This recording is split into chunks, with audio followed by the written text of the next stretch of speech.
দেখি কিরকম বাজারখানা করলে। পটলগুলো এত ছোট ছোট কেন? কত করে সের? 10 আনা। ও বাড়ির পন্টু এনেছে 9 আনা সের। তুমি বেশি দর দিয়ে নিয়ে এলে, তাও ছোট পটল। ও কখনো 10 আনা সের না।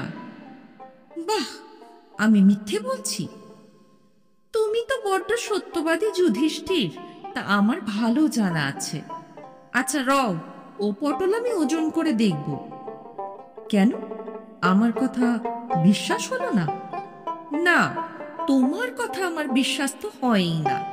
সত্যি কথা বলবো, তার আবার ঢাক ঢাক গড়গড় কি? হ্যাঁ,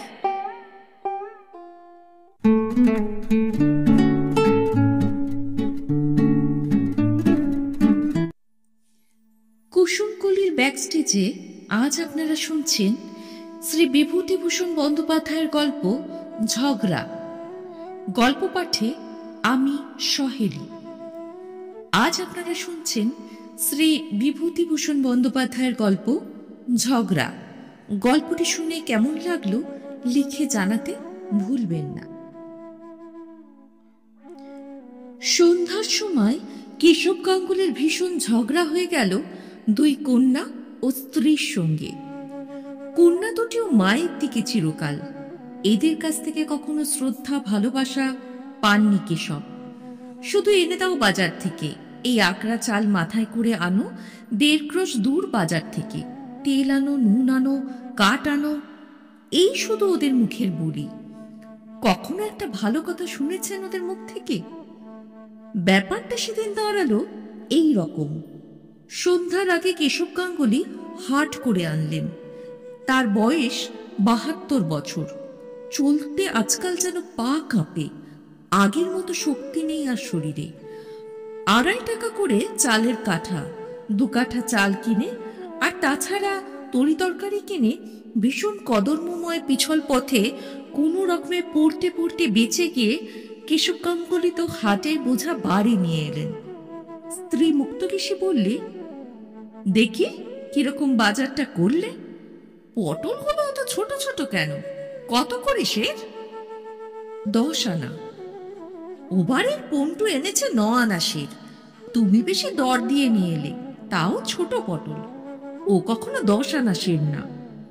বাহ, আমি মিথ্যে বলছি? তুমি বড্ড সত্যবাদী যুধিষ্ঠির, তা আমার ভালো জানা আছে। আচ্ছা রও, ও পটল আমি ওজন করে দেখব। কেন, আমার কথা বিশ্বাস হলো না? না, তোমার কথা আমার বিশ্বাস তো হয়ই না। সত্যি কথা বলবো, তার আবার ঢাক ঢাক গুড় কি? এই হলো সূত্রপাত। তারপর কেশব গাঙ্গুলি হাত পা ধুয়ে রোজকার মতো বললেন, ও ময়না, মা, চাল ভাজা নিয়ে আয়। ময়না কথা বলে না, চাল ভাজার বাটিও আনে না। তাতে বুঝি কেশব বলেছিলেন, কই, কানে কি তুলো দিয়ে বসে আছিস নাকি? ও ময়না। ছোট মেয়ে ময়না নীরস সুরে বললে, চাল ভাজিনি। কেন? রোজ রোজ চাল ভাজা খাওয়ার চাল জুটছে কোথা থেকে? তাছাড়া আমার শরীরও ভালো ছিল না। কেন, তোর দিদি? দিদি সেলাই করছিল। এটা খুবই স্বাভাবিক যে 72-73 বছরের বৃদ্ধ কেশব গাঙ্গুলি 10 ভারী মোট বই এনে মেয়েদের এ উদাসীনতায় বিরক্ত হবেন বা প্রতিবাদে 2 কথা শোনাবেন। কিন্তু তার ফল দাঁড়ালো খুবই খারাপ। 5 জনের সামনে বলার কথা নয়, বলতেও সংকোচ হয়। ছোট মেয়ে ময়না তাকে একটা ভাঙা ছাতির মাঠ তুলে মারতে এলো। মেজ মেয়ে লীলা বললে, তুমি মরো না কেন? মলে তো সংসারের আপদ চোখে। স্ত্রী মুক্তকুশী বললে, অমন আপদ থাকলেও যা, না থাকলেও তা। কেশব গাঙ্গুলি রেগে ঘর থেকে বেরিয়ে গিয়ে বললেন, আমি তোদের ভাত আর খাবো না, চললাম। মুক্তকেশী ও ছোট মেয়ে ময়না একসঙ্গে বলে উঠল, যাও না, যাও। ময়না বললে, আর বাড়ি ঢুকো না, মনে থাকে যেন। শুনে বিশ্বাস হবে না জানি, কিন্তু একেবারে নির্জলা সত্যি। আপন মেয়ে বুড়ো বাবাকে ছাতি তুলে মারতে যায়। কেশব গাঙ্গুলি রাত্রে বাইরের ভাঙা চণ্ডী মণ্ডপে শুয়ে রইলেন। কেউ এসে খেতে ডাকলে না, মাও না, মেয়েরাও না। সত্যি কেউ ডাকতে আসবে না এটা কেশব বুঝতে পারেননি, ধারণা করতেও পারেননি। তাই ঘটে গেল অবশেষে। না খেয়ে সমস্ত রাত কাটল কেশব গাঙ্গুলির। নিজের পৈতৃক ভিটেতে স্ত্রী ও 2 কন্যা বর্তমান। উফ, এ কথা ভাবতে পারা যায়? কেশব গাঙ্গুলি সত্যি কখনো ভাবেননি যে এতটা তিনি হেনস্থার পাত্র তাঁর সংসারে। মেয়েরা বা স্ত্রী তাকে কেউ ভালোবাসে না এ তিনি অনেকদিন থেকেই জানেন, কিন্তু তার বহর যে এতটা তা তিনি ধারণা করবেন কিভাবে? ক্ষুধায় ও মশার কামড়ের যন্ত্রণায় সারা রাত কেটে গেল ছটফট করে।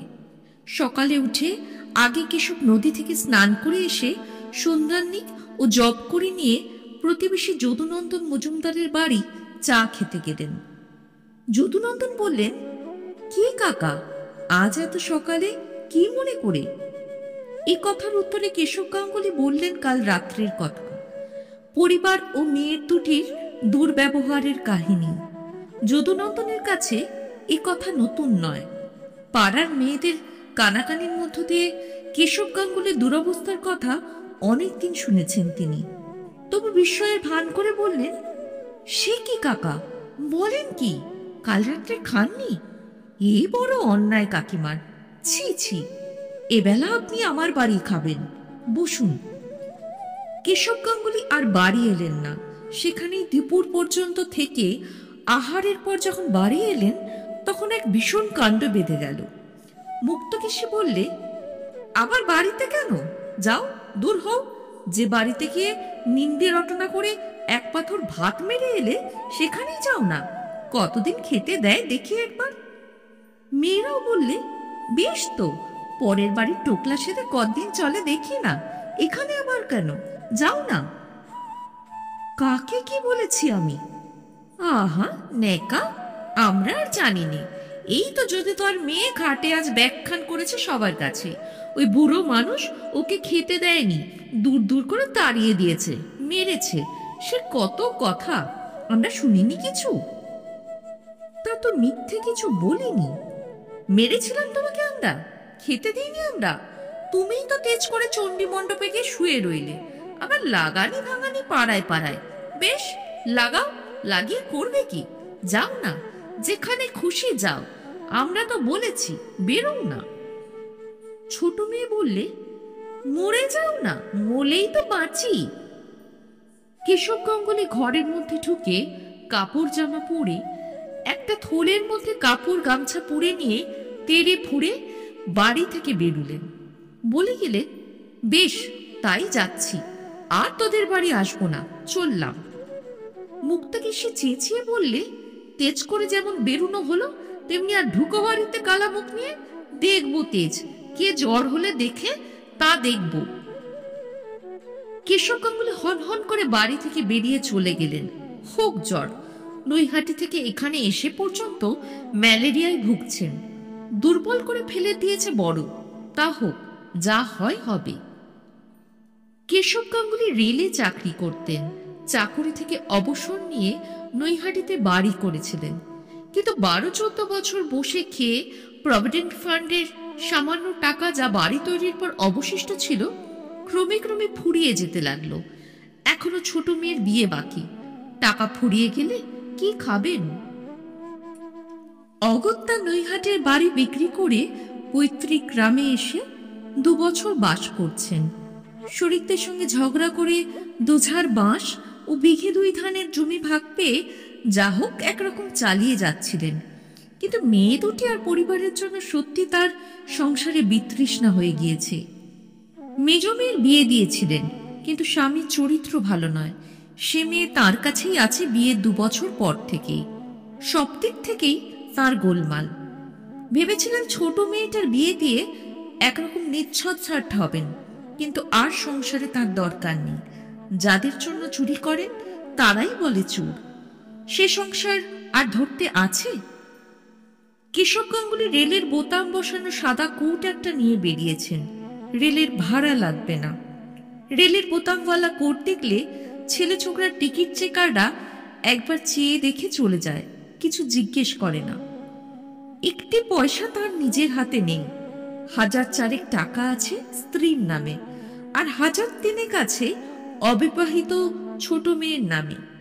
যদি তিনি মারা যান মেয়ের বিয়ে দেওয়ার আগে, কারণ বয়স তার যথেষ্ট হয়েছে, তাই বন্ধু বান্ধবদের পরামর্শে নৈহাটিতে থাকতে বাড়ি বিক্রির টাকা থেকে ছোট মেয়ের নামে টাকাটা রেখেছিলেন। আজ চাইলে কেউ একটা পয়সা তাকে দেবে, না স্ত্রী না মেয়ে। তাই হাটের পয়সা থেকে 2-4 আনা এদিক ওদিক করতেন কেশব গাঙ্গুলি। না করলে চলে না। তার নিজের একটু নস্যি, একটু তামাক, হয়তোবা ইচ্ছে হলো 2 পেয়ালা চা কিনে খেলেন। এই পয়সা আসে কোথা থেকে? মুক্তকেশী এই সন্দেহ করেছিল আগে থেকেই, তাই স্বামী হাট থেকে ফিরলে জিনিসপত্রের ওজন দরদস্তর সম্বন্ধে খুঁটিয়ে খুঁটিয়ে জিজ্ঞেস করে। দাঁড়ি ধরে আলু, পটল, চাল, ডাল ওজন করে নেয়। পাড়ার ছেলেদের জিজ্ঞেস করে, হ্যাঁ রে, আজ হাটে পটল কত করে সের? ও নিতাই, আজ হাটে মাছ কত করে সের? তবুও কেশব গাঙ্গুলিকে সামলানো অত সহজ নয়। 40 বছর তিনি রেলে কাজ করে এসেছেন। মুক্তকেশী যতই কৌশল করুক, যতই সতর্ক হোক, কেশব গাঙ্গুলির ফাঁক ধরতে পারা অত সহজ কাজ বুঝি? পটলের মধ্যে বাসি তাজা নেই? দেখলে হয়তো ঠিক ধরা যায় না, কিন্তু দর বিভিন্ন। মাছের মধ্যেও দরের তারতম্য নেই। কত ধরবে মুক্তকেশী? না করলেই বা কেশব গাঙ্গুলির বাজে খরচ চলে কোথা থেকে? চাইলে স্ত্রীর হাত থেকে পয়সা বার করা শক্ত, ওই নিয়ে তো যত ঝগড়া। কেশব গাঙ্গুলি বাড়ি থেকে বেরিয়ে স্টেশনে এসে পৌঁছলেন বেলা 3টের সময়। কাল হাট থেকে ফিরবার সময় 6 আনা পয়সার হেরফের করেছিলেন। সেই পয়সা পকেটে খুচরো আছে, আর আছে গুপ্তস্থান থেকে সন্তর্পণে বার করা 3 টাকা 7 আনা। এই 3 টাকা 13 আনা ছাড়া জগতে তার বলতে আর কোথাও কিছু নেই।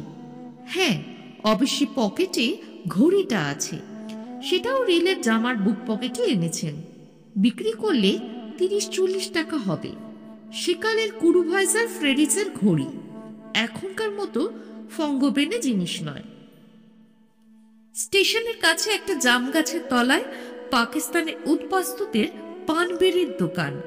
পান কিনলেন 2 পয়সায়, বিড়িও 2 পয়সায়। দেশলাই একটা কত? 4 পয়সা, দাও একটা।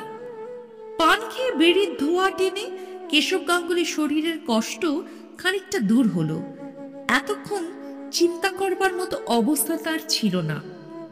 তিনি আপাতত যাবেন কোথায় সেটা কিছু ঠিক করেননি। না করেই বাড়ি থেকে বেরিয়েছেন অবশ্যই। এখনো ট্রেনের ঘন্টাখানেক বিলম্ব আছে। যাবেন কোথায়?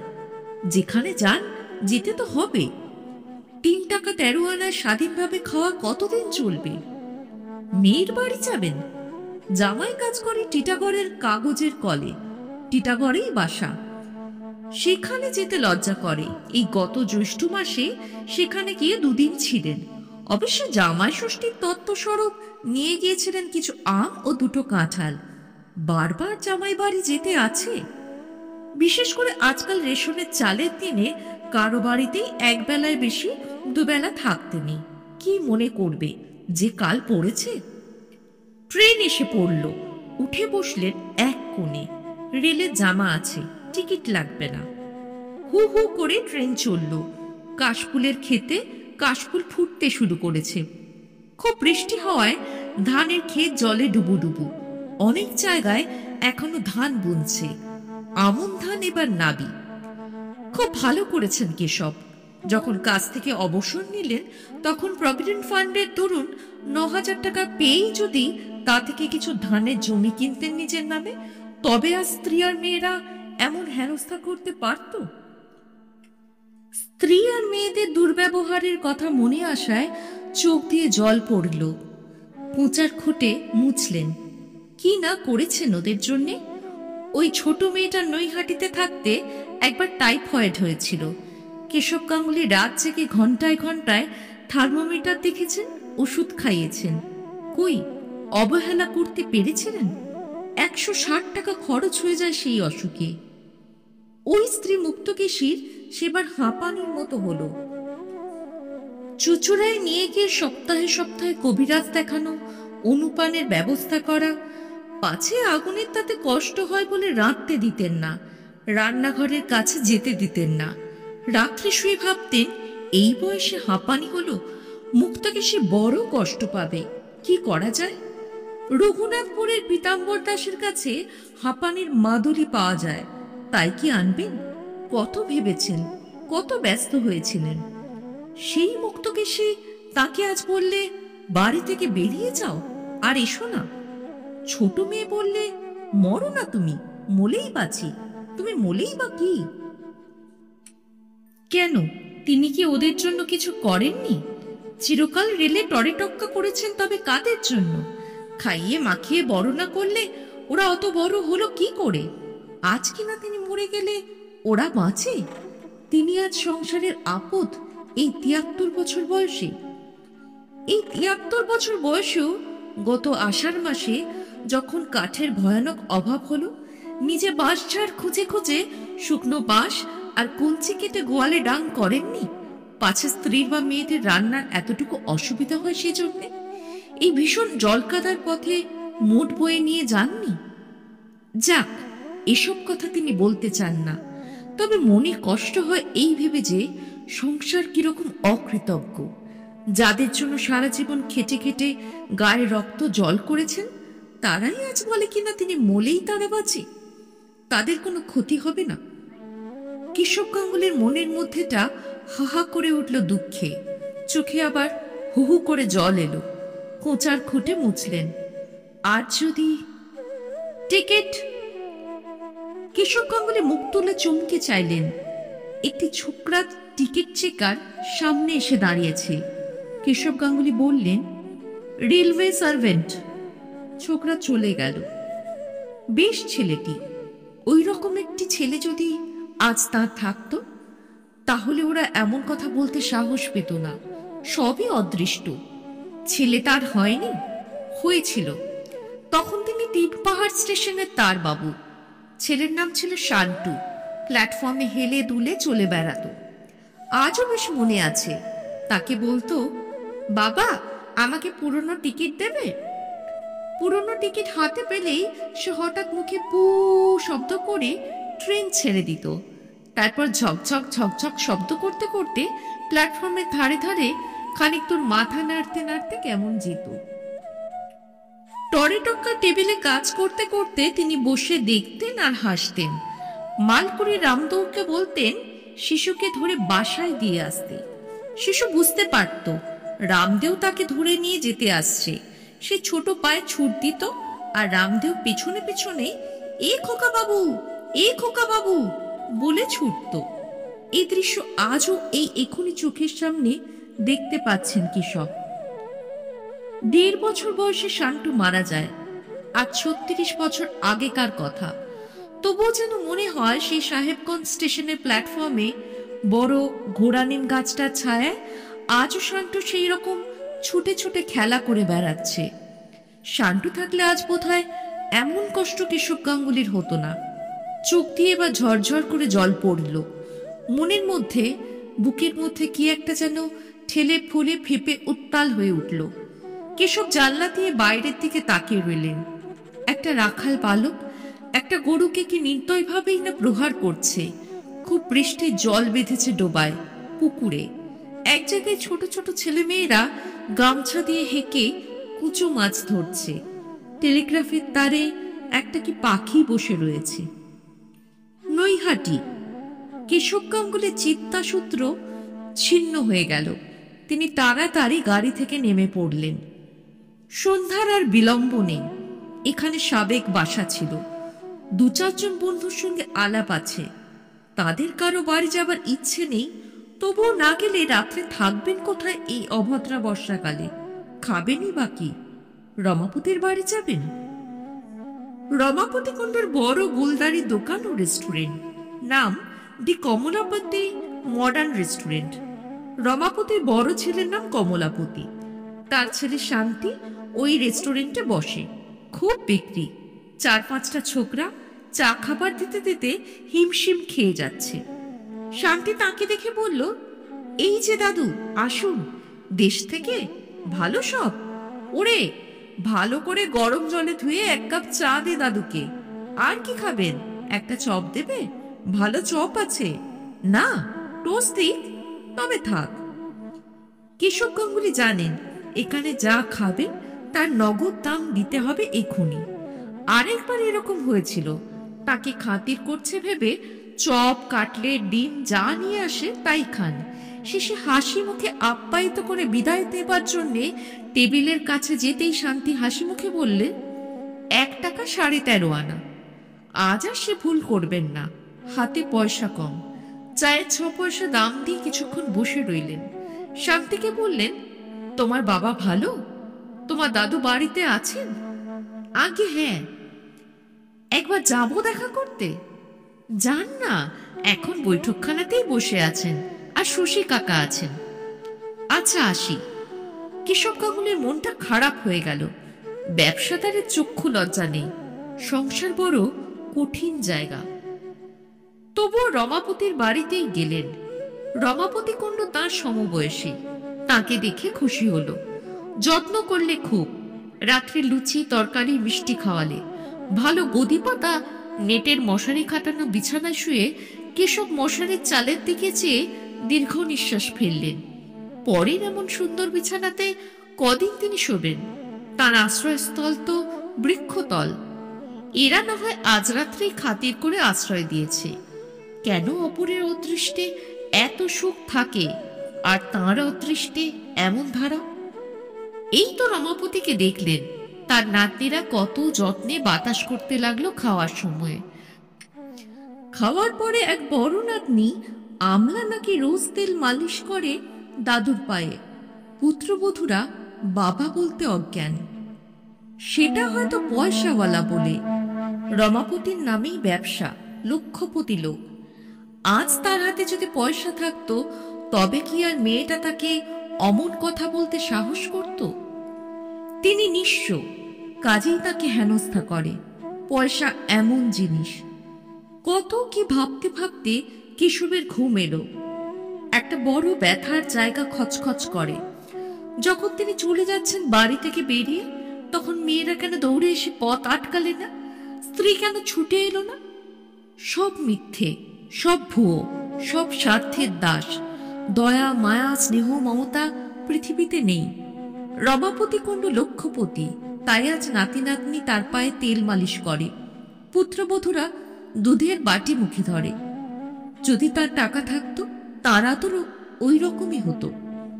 সকালে উঠে রমাপতি কুণ্ড বললেন, গঙ্গার স্নান করবেন না গাঙ্গুলি মশাই? গঙ্গাহীন দেশে থাকেন, গঙ্গা স্নানটা করলে ভালো হতো। দুজনে গঙ্গা স্নান করে এলেন। তারপর রমাপতির ছোট নাতনি তাদের দুজনের জন্য শ্বেত পাথরের রেকাবিতে কাটা পেঁপে, কলা, নাশপাতির টুকরো আর সন্দেশ, রসগোল্লা ও চমচম নিয়ে এলো। কেশব গাঙ্গুলিকে বললেন, দাদু, আপনার রান্নার জোগাড় কি এক্ষুনি করে দেব, না একটু দেরি হবে? অর্থাৎ এরা গন্ধ বণিক। ভাত রেঁধে দেবে না ব্রাহ্মণের পাতে। রাত্রে লুচি খাওয়াতে পারে, কিন্তু দিনে ভাত রেঁধে খেতে হবে। কেশব বললেন, আমি চলে যাব আজ দিদি। রমাপতি কুণ্ড বললে, সে কি কথা গাঙ্গুলি মশাই, আজ ও বেলা আপনাকে নিয়ে হরিসভায় ভাগবত পাঠ শুনতে যাব ঠিক করে রেখেছি। রমাপতির নাতনি টুনিও বললে, আজ যাবেন কি দাদু? আজ আমরা ওবেলা তালের ফুলুরি, তালের ক্ষীর করব। আপনি আর চলে যাবেন? যেতে কি দেব? কেমন সুখের সংসার, কেমন মিষ্টি কথাবার্তা, মিষ্টি ব্যবহার। লক্ষ্মী যেখানে বিরাজ করেন সেখানে কি কোনো জিনিসের ত্রুটি থাকে? সারাদিন বড় আনন্দে কাটল। খাওয়া দাওয়ার প্রচুর ব্যবস্থা। সন্ধ্যার থেকে গঙ্গার ধারের হরিসভায় অজামিলের উপাখ্যান শুনতে গেলেন দুজনে। ব্যাখ্যাকারী নবদ্বীপের গোস্বামী বংশের লোক। বড় সুন্দর বোঝাবার ও বর্ণনা করবার ক্ষমতা। ভগবান অমন মহাপাপী অজামিলকে কৃপা করেছিলেন শুধু বিপন্ন হয়েছে কাতরে তাকে মৃত্যুকালে ডেকেছিল বলে। তিনি কি এতই পাপ করেছেন? ভগবান নিশ্চয়ই তাকে ঠেলে ফেলে দেবেন না দূরে। কিন্তু কোথায় কিভাবে স্থান দেবেন ভেবে পাওয়া যাচ্ছে না। আহা, জগতে এত সুখ, এত আনন্দ চারিদিকে, অথচ তাঁরই ভাগ্যে সব এমন হলো কেন? আসবার সময় রমাপতি কুণ্ডুকে বললেন, বেশ আছেন কুণ্ডু মশাই না? আপনার আশীর্বাদে। আমায় একটা চাকরি করে দিন না। কিরকম চাকরি? এই ধরুন, কারো বাড়িতে থেকে ছেলে পড়ানো কি হাট বাজার করা? পাগল, আমাদের এই বয়সে কি পরের চাকরি করা চলে দাদা? কেন, চিরকাল চাকরি করে এসে বুঝি বাড়ি থাকতে ভালো লাগছে না? তা হোক, বাড়ি বসে ভগবানের নাম করুন গে। না, বোঝাতে পারলেন না। সব কথা বলা যায় না, কাল এখান থেকে চলে যেতেই হবেই। রাত্রে আবার সেই লুচি, মাছ, মিষ্টি, দুধ। কি খাওয়া দাওয়া এ বাড়ির! কি সব আটপৌরি শাড়ি পরেছে মেয়েরা, বিদ্যুতের আলো পাখা, কত সুখে এরা আছে। কেমন খাওয়া দাওয়া! মুক্তকেশীকে মেয়েদের কি যত্নে তিনি রেখেছেন। চিরকাল রেলের ঘুপচি বাসায় বাস করে এসেছে। এখন দেশে গিয়ে দুবেলা ধান সেদ্ধ করতে হয়, খাড়ে কেচে কাপড় পরতে হয়। থোর আর আঁচড়ের তরকারি ছাড়া মাছ মাংস হয় মাসে কদিন। হাতে পয়সা কোথায়? কোনো ভালো জিনিস দিতে পারেন ওদের মুখে আজকালকার বাজারে? লুচি ছেড়তে গিয়ে কেশব গাঙ্গুলির চোখে জল এলো। মাছের মুড়ো, কতদিন মাছের মুড়ো খাননি, ওদের খেতে দিতে পারেননি। কি সুখে রেখেছেন ওদের। টুনি বলল, চমচম দুটোই খেয়ে ফেলুন দাদু, গরম লুচি নিয়ে আসি।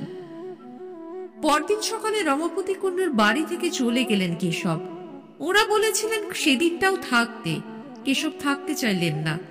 তাতে দুঃখ ঘুচবে না, একটা চাকরি পেলেও হতো, এখানে সেজন্যই আসা। ওদের বাড়ি থেকে বেরিয়ে গঙ্গার ধারের দিকে চললেন। একটা নির্জন স্থানে বসে কতক্ষণ ভাবলেন। জগতে কেউ কাউকে ক্ষমা করে না। মুক্তকেশীর ওপর হয়তো কোনো সময় অন্যায় কিছু করে থাকবেন, তা ওরা কখনো ভুলবে না। প্রতিশোধ নেবার সময় এলেই প্রতিশোধ নেবে। এই কি জগতের নিয়ম? এই জগতে কেউ কি ভালোবাসার নেই? বিচার করবার, দ্বন্দ্ব টেপার সকলেই আছে। বেলা দুপুর হলো। একটা হোটেল থেকে কিছু খেলেন হুগলিতে। হুগলি থেকে গেলেন ব্যান্ডেলে। উদ্দেশ্যহীন ভ্রমণ। রাত হয়ে আসছে। এই বর্ষায় থাকবেন কোথায়? রাত্রে ভীষণ বৃষ্টির মধ্যে স্টেশনের একটা ব্রেঞ্চির উপর শুয়ে রইলেন। শীত করতে লাগলো ঠান্ডা বাতাসে। গায়ে দেবার কিছু আনা উচিত ছিল, আনা হয়নি। ভুল হয়ে গিয়েছে। ভুল, ভুল, সব ভুল জীবনে। চাকরি করা ভুল, বিয়ে করা ভুল, সংসার করা ভুল, সন্তান উৎপাদন ভুল, কারো কাছে স্নেহ মমতা আশা করা ভুল, সব ভুল। জীবনটা একটা মস্ত ভুল, একটা মস্ত ফাঁকা, একটা মস্ত ফাঁকি। না, ওসব আর তিনি ভাববেন না।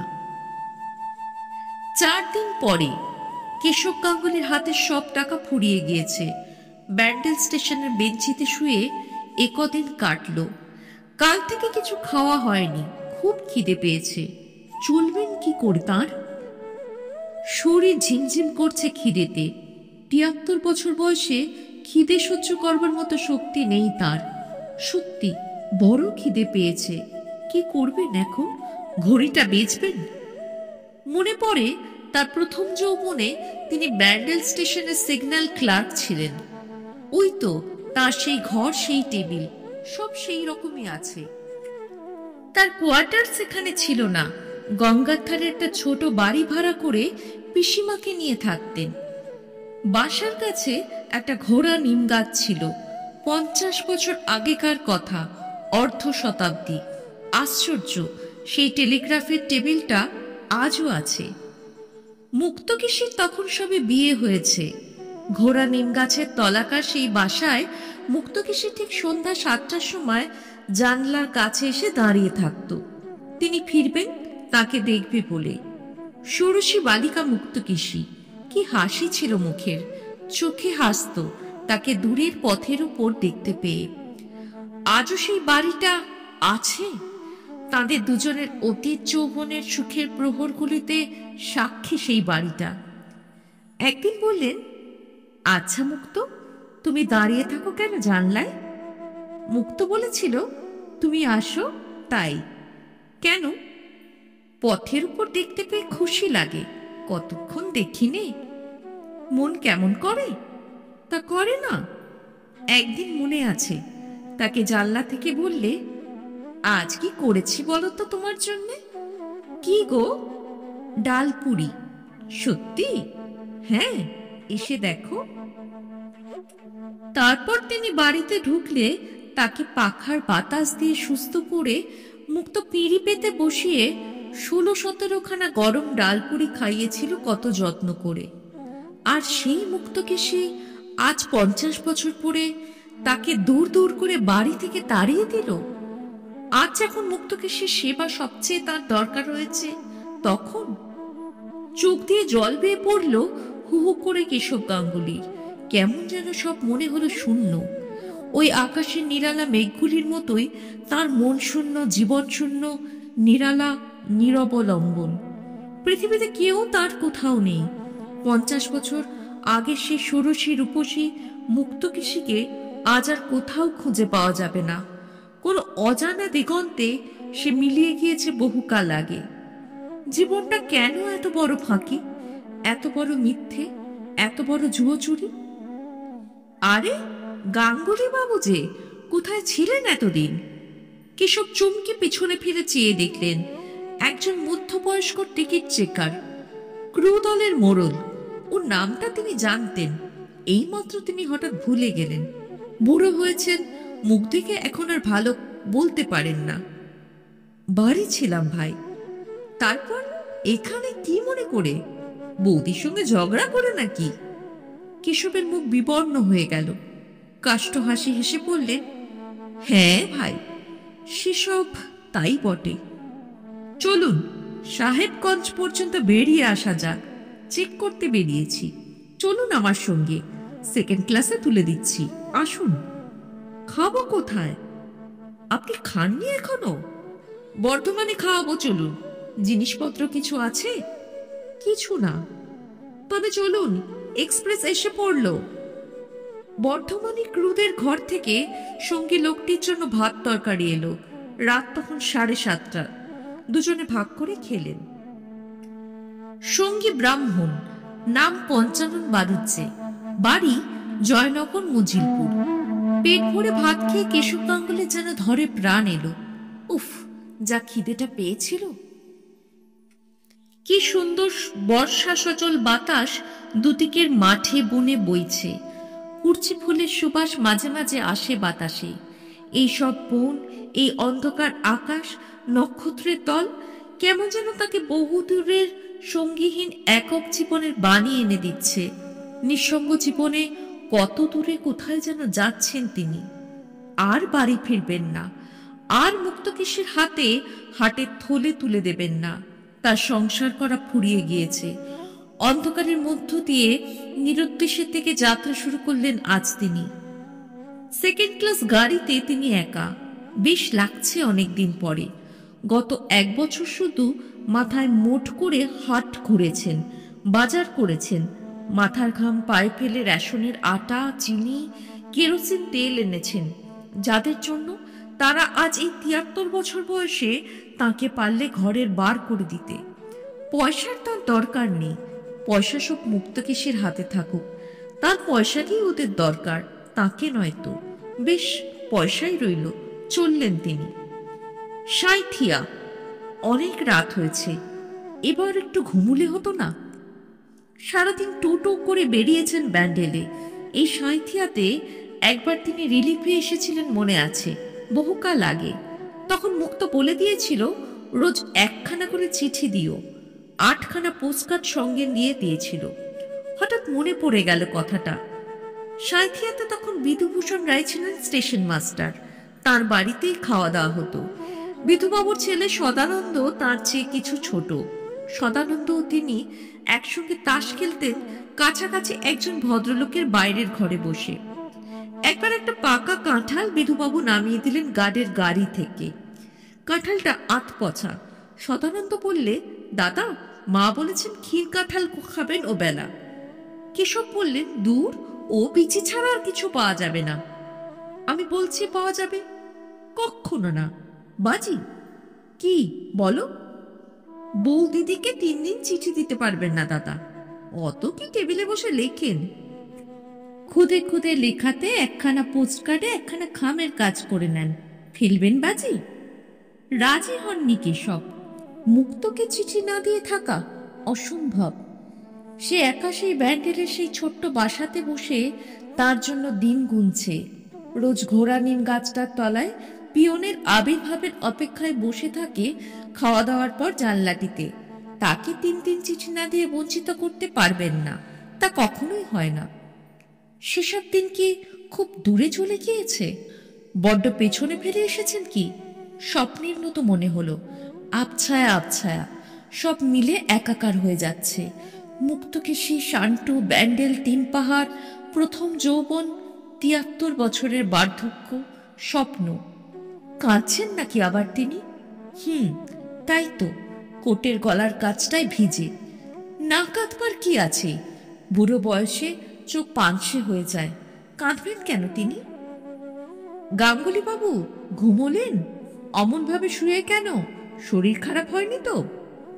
পঞ্চানন চক্রবর্তী চলন্ত গাড়ির দরজা খুলে ঢুকলো। সাঁইথিয়া থেকে এই মাত্র ট্রেন ছেড়েছে। কেশব যেন চমকে উঠলেন, বললেন, না তো। একটু চা খেয়ে নিন আগের স্টেশনে। এত রাত্রে চা? পাগল হয়েছ ভায়া? আমি চা খাই না এত রাত্রিরে, তুমি খাও। ঘুমুবে না? আরো গোটা কতক স্টেশন পার হয়ে যাক, এখন না, আপনি ঘুমিয়ে পড়ুন। পঞ্চানন চক্রবর্তী ক্রু চলে গেল। গাড়ি ঝড়ের বেগে চলেছে। বাইরে এক পশলা বৃষ্টি হচ্ছে বেশ জোরে। ঠান্ডা হাওয়ার সঙ্গে বৃষ্টির ছাট আসছে জানলা দিয়ে কামরার মধ্যে। কি একটা ফুলের সুগন্ধ এলো এক ঝলক। আহ, কি সুন্দর আরাম! ঘুমিয়ে আরাম আছে এমন জায়গায়। বুকের মধ্যে কেমন করছে কেন কে জানে। নির্জন গাড়ি, 3 পাহাড়ে কত রাত্রে গাড়ি পৌঁছবে? বিয়ের 2-3 বছর পরে 3 পাহাড়ে গিয়েছিলেন তিনি মুক্তকে নিয়ে, শান্টুকে নিয়ে। সেই সময়ের কথা ভুলবেন না তিনি। ব্যান্ডেল আর 3 পাহাড় জীবনের এই 2 স্বর্গ। 2 স্বর্গের 2টি অমর কাহিনী তার বুকে লেখা রয়েছে। পঞ্চানন ঘুমিয়ে পড়লে 3 পাহাড়ে তিনি নেমে পড়বেন। 3 পাহাড়ে এই বর্ষাকাল কাটে সেবার। একটা কি পাহাড়ের উপর কি ঠাকুর ছিলেন, মুক্তও তিনি দেখতে গিয়েছিলেন। মুক্ত বললে, খাবে কি? পাহাড়ের নিচে চড়ুই ভাতি করব। রান্না করতে করতে বৃষ্টি এলো। একটা পাকুর গাছের তলায় রান্না হচ্ছিল। স্টেশন মাস্টার ছিলেন শশীপদ সামন্ত, মেদিনীপুরে বাড়ি। তার 2 ছেলে ননি ও হাবু ছিল সঙ্গে। হাবু কাঠ ভেঙে নিয়ে এলো পাহাড়ের ওপর থেকে। মুক্ত খিচুড়ি রাখতে গিয়ে ধরিয়ে ফেললে, তাই নিয়ে কত হাসাহাসি। পাকুর গাছের গড়ির আড়ালে দাঁড়িয়ে মুক্ত চোখ পাকিয়ে বলল, তুমি খাবে না? কে বলেছে? ননি হাবু বলেছে। বাজে কথা। চমৎকার চড়ুই ভাতি। খেয়ে বলতে পারবে না যে খিচুড়ি এঁটে গিয়েছে? না গো, বলবো না, দিয়েই দেখো। মুক্ত হিহি করে হেসে উঠে বললে, উপিটুকের পাল্লায় পড়লে খিচুড়ির হাড়েই কাবার হবে, তা বুঝতে পারছি। বসো, বসে যাও। ভালো স্বরের ঘি এনেছি, খিচুড়ি দিয়ে খাবে বলে। কিন্তু সত্যি ধরে গেল বলে মনটা খারাপ হয়ে গিয়েছে। পাগল, দিয়েই দেখো না। মন খারাপ করতে হবে সেজন্য নয়, আরো বেশি করে রাঁধুনি কেন সেই জন্য। বেশ, খাও না, আবার না হয় চড়িয়ে দেব। মনে আছে সেই পাহাড়ের ওধারে কোথায় ছিল কদম ফুলের গাছ? ননি প্রথমে নিয়ে এলো এক গুচ্ছ। মুক্ত বললে, বাহ, চমৎকার, খোঁপায় গুজবো। তারপর চুপি চুপি বললে, কিন্তু সে ফুল তোমার নিজের হাতে তুলে এনে দিতে হবে। ঠিক এনে দেব, খাওয়া হয়ে যাক, যাওয়ার সময় নিয়ে আসব। 50 বছরের পর থেকে সে প্রথম যৌবনের ফুটন্ত কদম ফুলের সুবাস আজকাল এই বর্ষা সজল বাতাসে বৃষ্টির ছাটের সঙ্গে যেন ভেসে আসে। সেই বর্ষা দিনের সুন্দর অপরাহ্নটি, পাহাড়ের নিচে সেই পাকুর গাছটি আজ স্বপ্ন হয়ে গিয়েছে। সে মুক্তকেশীয়। কখন যেন মুক্ত এসে ওর শিয়রে দাঁড়ালো। সপ্তদশী তরুণী সুন্দরী মুক্তকেশী, হাসিতে মুক্তোর মতো দাঁতগুলো ঝকঝক করছে যেন। স্নেহ ভরে মাথার চুলে হাত বুলিয়ে বললে, তুমি কদম ফুল এনে দেবে তো? তুমি এনে দিলে আমি খোপায় পড়ব, ভুলো না যেন, ভুলো না। তারপর আবার চোখ নিচু করে বলছে, রোজ একখানা করে চিঠি দিতে হবে কিন্তু, আমি থাকতে পারবো না। সত্যি বলো, আমাকে ছুঁয়ে দেবে তো? পরক্ষণেই বিরলদন্ডী বক্ষকেশী বৃদ্ধা মুক্তকেশী হাঁটুর উপর গামছা পরে তাকে ঝাঁটা উঁচিয়ে মানমুখী হয়ে বলছে, বেরো বেরো, আপদ্দর হও বাড়ি থেকে। মূলেই বাঁচি, মরণ হবে কবে তোমার? জম নেয় না কেন? ঘুমের মধ্যেও চমকে উঠলেন কেশব। মস্ত একটা ঝাঁকুনি লাগলো গাড়িটায়। অনেক রাতে তিন পাহাড় স্টেশনে এসে গাড়ি দাঁড়ালে তিনি নেমে পড়লেন। দৌড়ে ছুটে গেলেন প্ল্যাটফর্মের পশ্চিম প্রান্তের সেই বুড়ো ঘোড়া নিম গাছটার দিকে। আধো অন্ধকার গাছের তলায় খুঁজে দেখলেন শান্টু, বাবা শান্টু। আজ কোথায় গেল খোকা? 50 বছর আগে সেই ঘোড়া নিম গাছটার তলায় যে খেলা করত। যেন শান্তি পেলেন কেশব গাঙ্গুলি যৌবনের হারানো দিনগুলোর মধ্যে আবার ফিরে এসে। তিন পাহাড়ের নির্জন প্রান্তরে প্ল্যাটফর্মে অন্ধকার আকাশের তলায় এসে তিনি আবার 26 বছরের যুবক কেশব গাঙ্গুলি। এই স্টেশনে তার বাবু। বুকে কত আশা, কত বল, কত উৎসাহ, চোখে কত স্বপ্ন। তার খোকা সন্টু আছে কাছে, তার তরুণী মা মুক্তকেশী আছে। সব তিনি ফিরে পেয়েছেন। শান্টু, আয় আমার কোলে আয়। রামদেও এখন তোকে বাসায় নিয়ে যাবে। খেলা করে বেড়া প্ল্যাটফর্মে। প্ল্যাটফর্মের ঘোড়া নিম গাছটার তলায় দুদিন কেশব গাঙ্গুলি শুয়ে রইলেন। নির্জন স্টেশন, বিশেষ কেউ লক্ষ্য করত না। সত্যি কি অপূর্ব আনন্দে কাটল এই দুটো দিন। সব ফিরে পেয়েছিলেন আবার 50 বছর আগেকার হারানো সব দিনগুলি। তিন পাহাড়ের বিহারি স্টেশন মাস্টার একদিন কুলিদের কাছে খবর পেলেন কি এক বুড়ো বাঙালি বাবু জ্বরে বেহুশ অবস্থায় নিম গাছটার তলায় শুয়ে আছে। কোনো পরিচয় পাওয়া গেল না তখন রোগীর কাছে। আরো দুদিন পরে স্টেশনের মুসাফিরখানায় লোকটি মারা গেল জ্বরের তাড়নায় এবং হৃদযন্ত্রের ক্রিয়া বন্ধ হয়ে। তখন মৃত ব্যক্তির শিয়রের তলা থেকে রেলের বোতামযুক্ত কোট বের হওয়াতে চারধারে জানাজানি হলো এবং ক্রুম্যান পঞ্চানন চক্রবর্তী এসে পড়ে সব পরিচয় দিলে। কিন্তু সে দেশের ঠিকানা কিছুই জানে না, দিতেও পারলে না কোনো খবর। ব্যান্ডেল স্টেশনে দেখা হয়েছিল এই পর্যন্ত। কোথায় থাকতেন সে তখন বলতে পারলে না।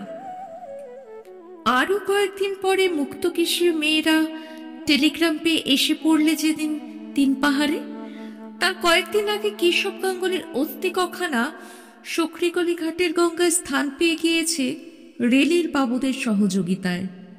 মুক্তকেশী শুধু ফিরে পেলেন কুরুভাইজার ফ্রেরিসের সেই ঘড়িটা।